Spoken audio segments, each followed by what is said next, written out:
Hey everyone, it's me, Leo, and this is going to be a bit of a different video compared to my other one. Um, this is around the whole YouTube topic. I know that feels like it's overplayed, maybe, but it's still going on with the whole ad apocalypse. So I've been planning this video for a bit, and I got a little lazy and didn't feel like doing it until recently when I saw the video by he's a member of Cow Chop, Uber Haxanova, I believe that's his name, Uber Haxanova, or James from Caltrop X the Creatures. One video he placed up is that even today, he's not like some small YouTuber either. He has about 3 million. Sorry, it's hot out here. He has about 3 million subscribers, so he's not chump change. He's not some guy just coming through the works with about 44,000 subscribers. He's up there. Realize like Achievement Hunter has 1 million subscribers. So anyways, so the issue was YouTube has been de-advertising his videos. Does that make sense? They're claiming his videos are not advertisement friendly. And the problem with that is it's not like, okay, it's like a day later after he makes a couple 100,000 views, which is like probably a couple $100. Not really sure. It depends on like how you work. That he loses money after that. No, they do it as soon as he clicks the upload, not even the upload button. As soon as it finishes uploading, it gets demonetized. It's like if you've ever uploaded a YouTube video. For those of you who don't know, you grab the video from your file or your folder, wherever, you put it on YouTube, and then it has an upload process, and once it reaches 100%, it does processing. No, wait, it's the other way around. It does processing, 100%, upload, 100%. Or was it? Fuck.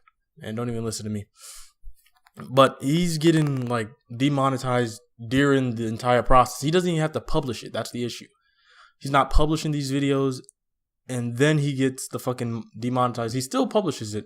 But if you've seen the video, like a lot of those videos that were demonetized, I think he even counted like in the hundreds of his 100 of his videos, or a couple hundred, were demonetized.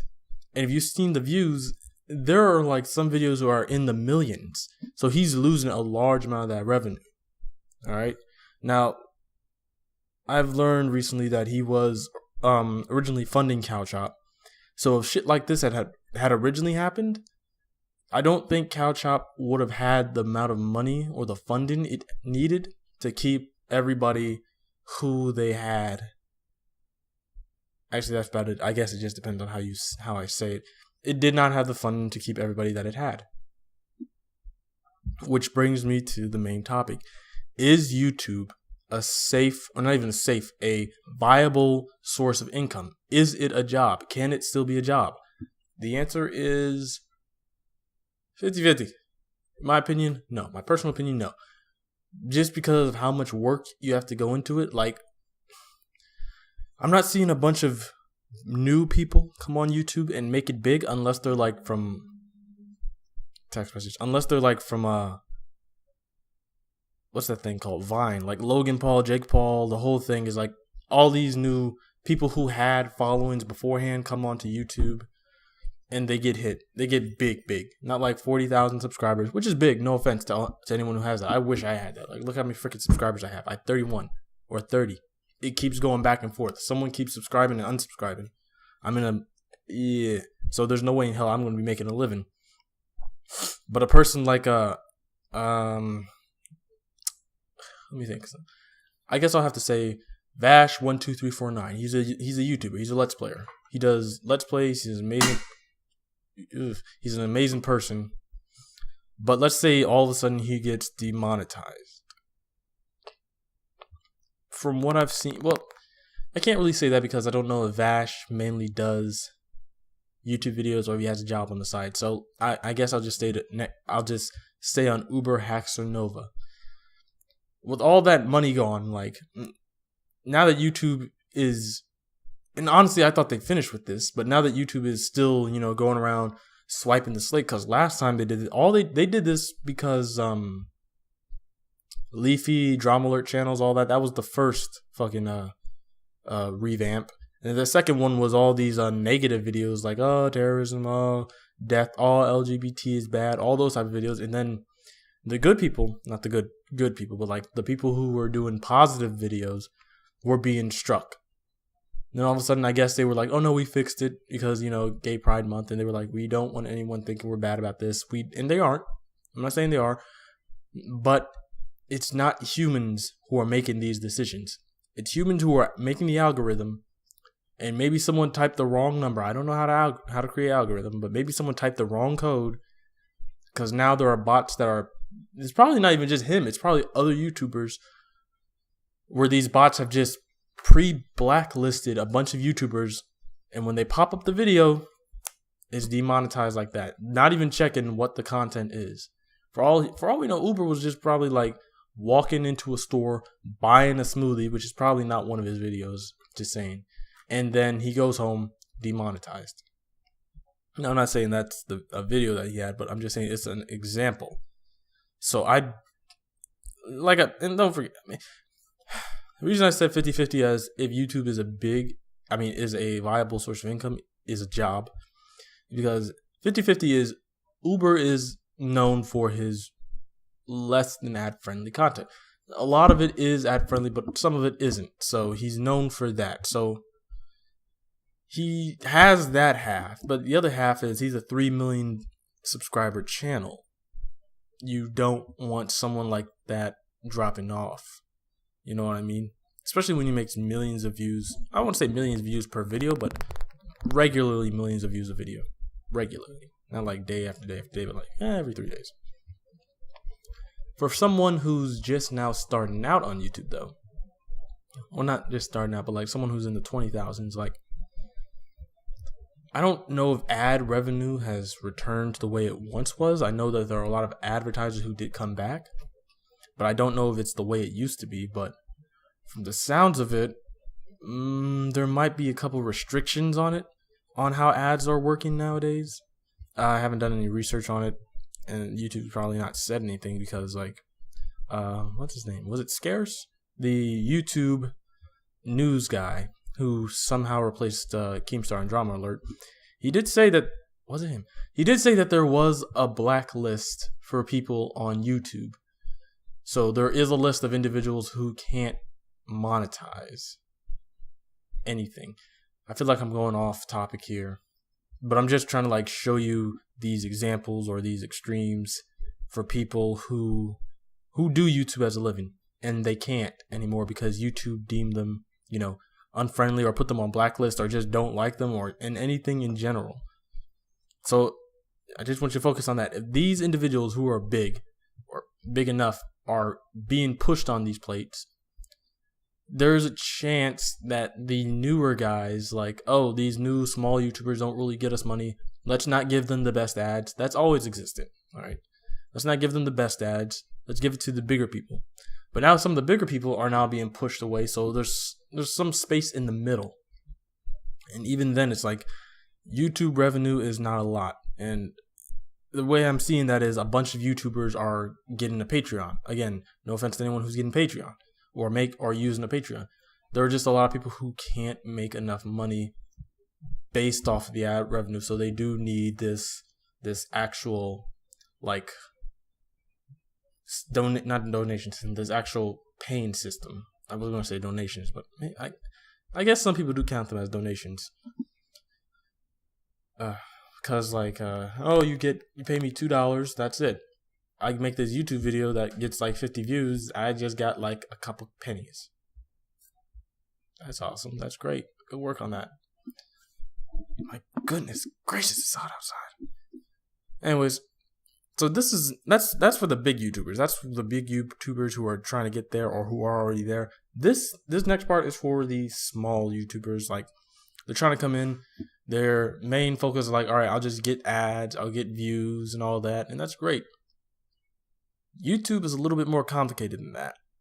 If you don't understand the system of retention or watch time or fucking likes, shares, all that stuff, it's not just that. It's like, if you make a 10-minute video and everybody watches like 8 minutes of it, you're good. If you make a 10-minute video and people watch 2 minutes of it, ooh, it's not even just like the views. It's also how YouTube looks at your video and goes like, all right, your video is pretty good. We're going to put you in the recommended list, which then someone can see. If your video is not that great or not being, received well, you've lost that. So it's not just, I'm going to post a video, I'm going to tell my friends to share. It's the whole, if people want to see your video and continue to watch it, then that's what's going to help you get views, but it's not guaranteeing you that you're going to make money. Like, there are a lot of YouTubers who need or join MCNs. MCNs like Machinima, Full Screen. Is Bloom one? No, Bloom's from Watch Dogs. Fuck that shit. But people like those companies that help with all these type of channels. Like, a lot of gamers use them because gaming channels are not as important as they used to be, if that makes sense. It's like, from what I'm seeing, more people watch gaming channels not to see what the new game looks like, but to fucking enjoy the gameplay, or not the gameplay, but to enjoy the Let's Player. Like, there are some people who have mastered not even using words anymore. They use like the annotations, or they type on the screen. They put text on the screen as the video is going. And that is all that a person needs. Like, if you're very interested, if you have a personality, if you're funny, that's great. That's awesome. That's going to continue to bring you people. But if you're just playing the game, hoping like, all right, it's a new gameplay, people are going to watch it. It's like, no, they're going to watch. They're going to sit down. Well, I guess there are some people who will sit down. Well, not I guess. I know there are a lot of people who will sit down and watch the gameplay, but they're not going to continuously watch it. It's like, all right, I saw one video, 20 minutes long. I like the gameplay. Not watching the dude again.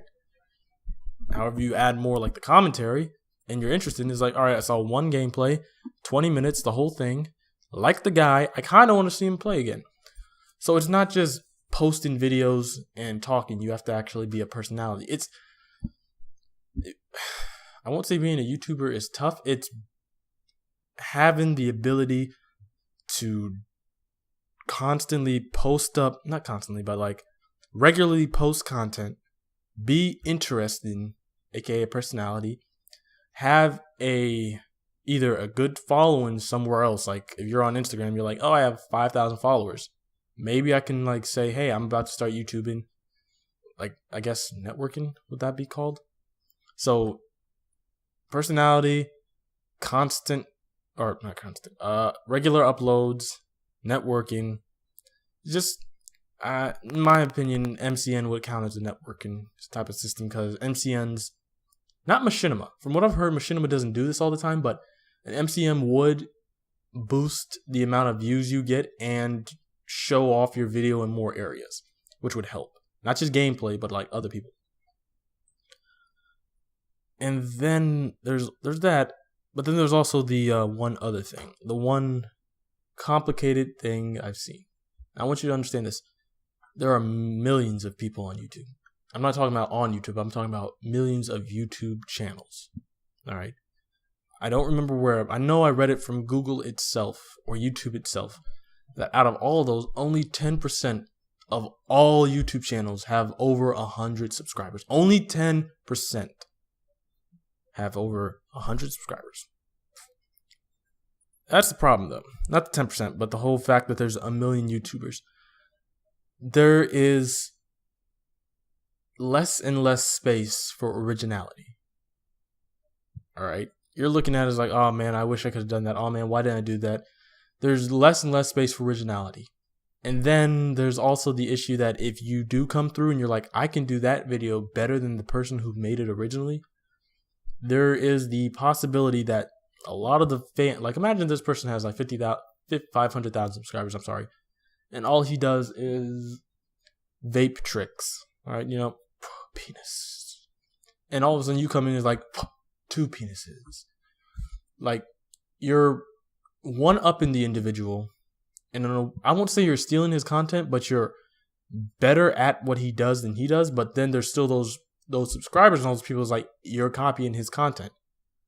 And like, at one point, I guess maybe in a year or two after all the shit keeps on going, they're like, all right, whatever, you do what you do. You have your pretty good following, but it's like, in the back of your mind, it still does affect your content or your channel. It's like, oh wow, maybe I am a copy, maybe I'm not. And even then, it's like, do you really want to continue doing vape videos constantly? You know what? No, the reason I just did the thing is because I just realized that there are individuals like that. In my mind, the way I explained it in my mind was, oh, this dude does nothing but penis vapes, and then you start doing penis vapes. I don't mean like you just start doing vape tricks and challenges like that. I mean like literally you're doing the things he does or she, but you're just doing them better. All right, that helps that explanation. But yeah, the originality function is like at one point, like vloggers, the one thing about vloggers are they can be original because I guess there is so much out there in the world that a person can do where it is original, where you aren't just like, I'm on the top of the Mount Himalayas, Snapchat or Instagram filter with dog ears. Wrong filters. But shit like that is like, vloggers are safe. Gamers are safe as long as they don't pop out with the same jokes as other people. Original content creators, they have a little bit of a trouble, but hey, if you can find it out, you can. But this all is just in the fact that YouTube is 50-50, not and is viable for work. If you can get the right amount of followers, even then, if you can get the right like ads hit on you, if you have the right personality, it's not just sitting down in front of a camera, speaking into a mic, and talking about like, what's the word I'm looking for? Important topics. It's more your personality, the content you do, if they meld well, if people like you, if you know how to use the content, if you know how to put your personality well with people, if you can collaborate, if you can look at your ad revenues and go like, all right, I know who's watching my videos, I know what time is going well. Some people don't do that, right? If you look at the ad revenues, you look at the monetization, you look at your video analytics, some people, like, how would I say the wrong word? Some YouTubers do look at that shit and they're like, all right, so if I post on Thursdays between 2 o'clock and 4 o'clock, I'll be good. Bam. Oh, did I say 2 o'clock, 4 o'clock? I meant 2 o'clock a.m. and 4 o'clock a.m. So hit my schedule, video comes up. For some strange reason, everybody who watches my channel is Australian. Oh, the fuck, well. It's just a lot of work to be a YouTuber. And if you are incapable or unable to put in like that amount of work to be a YouTuber, then you won't get as far as you're hoping. You won't get to the point where, I just want you to understand, when I say it is a viable income or a job, I mean like you can live off of it. I'm not talking about you sit down and you get $500 a month off YouTube. Now, if you're living with your parents or you're living with someone $500 a month, keep going. Keep doing you. But if you're going to school, if you're actually working, well, no, I guess you can, because a lot of YouTubers do have said they gave up on school to continue working on YouTube, have given up on work to continue working on YouTube, and they've done well. But are you really, really willing to sacrifice that, to risk all that strong current? Like, YouTube is water, a job is earth, as shaky earth, but still earth. Are you willing to pretend or think you're Jesus and walk across that water, and then one day your father's like, I don't really like what you're doing, and you splash into it? Now you're just floating. You're floating and when you float, you're not swimming. That sounds stupid. When you float, you're not swimming. You're just going with the currents. You're just going with the waves. You're not controlling where you go. And that's kind of what YouTube is. It is what YouTube is. It's getting there. A lot of YouTubers have built rafts now. They have rafts. They're surviving. If YouTube drops, I suspect that a lot of them know another ocean to go in. One of the 7 seas. But for a lot of other people, if YouTube was to drop, they would be lost. And that's the last point of view. If you start YouTube, are you capable of being able to go like, oh man, YouTube is about to drop, I need somewhere else to go? Are you capable of picking your shit up and moving to another platform? Because H3H3, I said tree, H3H3, they, after YouTube's whole monetization shit, they were like, all right, we're not going to focus on YouTube more. We're going to focus on other shit. So they have other places that they can do shit. But I've seen a lot of YouTubers just freak the fuck out. Like, people are suing YouTube. Well, I think one guy is suing YouTube based on the fact that he's not getting ads. He has a pretty good following, but he's not making the money. People are making like a third or 15% of the money they used to make. So the people who have like millions of subscribers, like 1 million subscribers, is making 15% of the ad or the revenue that they used to make. Let's say, I'm not going to do the math. I failed math with like a 70. Fucking Ohio, Georgian. Fucking, where the fuck am I living again? The fucking Californian school system is weird. So, million views a video, let's say that. And let's say that million views gets them $3,000. Cool. 15 now. All of a sudden, they're only making 15% of that 3,000. I don't know what that is. I can type it up if you want me to. Hold up, let me see. 15% of 3,000. They are now making $450 a video. That's still good, but compared to your $3,000, especially when your whole life used to like revolve around $3,000 a video, your car, your rent, or your mortgage and all of that relied on you getting $3,000 a month, and now, not a month, but $3,000 a video, and now you're just getting 450. It's kind of that's a big drop. So sorry if I seem a bit like confuddled with what I'm saying, but I'm pretty sure you understand. YouTube is like the Flash. It looks at you and it says, hey, you look pretty good. How about I fuck up the timeline? That probably makes no sense. YouTube is water. Simple as that.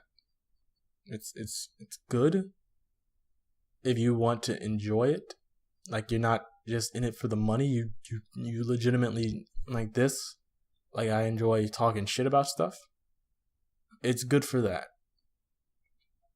It's good if you've already had like 50,000 years on YouTube. It's good if you're smart. But if you're just going to jump on YouTube and be like, hey, where's the money at? Or, hey, I'm going to do this for a job, you're going to get seriously hurt in the long run. Please be smart about how you do your YouTubing. I'm not trying to scare anyone. Yes, I know. I have 31, 32, 30 subscribers. But as a person who is one of the hundreds of people who do look at what YouTubers are saying, who read over YouTube's whole new analytic things, like you need 10,000 views to even monetize. By the way, you need 10,000 views to monetize. As a person who's watched these big YouTubers, and ever since 2011, or not 2011, ever since everything became view-based, I've just paid attention and stuck with them to see where YouTube is going. I feel I have the right to at least share that information, to at least talk about it and say it. Alright? I'm not hoping to make a job off of bitching on YouTube. No, I have other projects to do. I have my friends. I have my writing. And hopefully I go somewhere with that. As for everything else on YouTube, though, only time will tell. It's 2017. Not only that, it's the later half of 2017. We have another year. And from the way things are looking, things are going to get a lot more political. They're going to get a lot more violent. So there's that. And the reason I bring this up is because if they're going to get like that, there are YouTubers who are going to want to share their opinions. And there's going to be that one YouTuber, or that couple hundred, who decided to take it a little too far. And then we're fucked again. Anyways, I hope you did enjoy. I'm Leo as always. Leo Pool, Leo King, Leo Young, Leo. Get blur. Doesn't really matter. And I hope to see you in the next one. Whichever the next one is. I gotta find more topics to bitch and complain about. Anyways, peace.